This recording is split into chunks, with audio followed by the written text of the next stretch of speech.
perspective on a different meaning to long-haul side effects of COVID-19. Those are the emotional and financial health of survivors. Marcy Miles Clark and her husband were some of the country's earliest patients, and she's behind one of the early books on the pandemic, too. She is on the line with us after releasing Praying Wife, Healed Husband. Good morning to you. Thanks for joining us. Good morning, Drew. Thanks for having me. Yeah, glad to talk with you. You got sick in March 2020. Your husband almost didn't make it? That's correct. Tell me about that. You guys, you were in the hospital, or you both were in the hospital for how long? Yeah, so we both contracted COVID mysteriously. I was not in the hospital. I didn't get that sick, but my husband was. My husband ended up having an emergency intubation after being sick for a week. And he was in the hospital for a total of 46 days and 28 of those days on the ventilator in a medically induced coma. My goodness, and you really think about those early weeks in this, so many unknowns, and how the course of this pandemic has evolved. I can only imagine what you were going through personally. And you know the importance of relationships with personal physicians. You actually provided, I saw, email communications that kind of transport us to those anxiety-ridden days. How did that make a difference for you?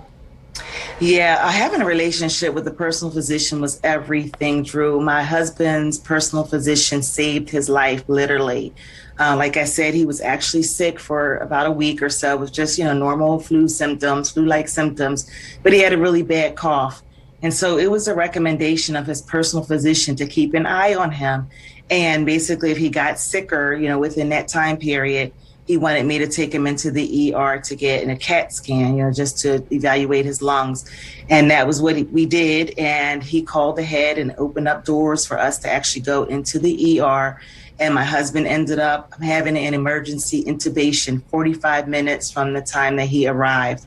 And it was his personal physician, literally, who set everything up and just made it possible for him to get in immediately.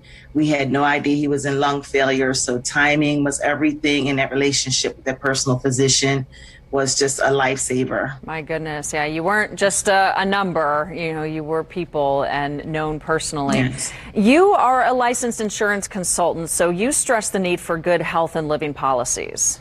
I absolutely do, yes. What did you learn, too, about critical planning documents? Yeah, it's really important to just have everything in order. You just don't know. I think more than ever, we just live in times of uncertainty.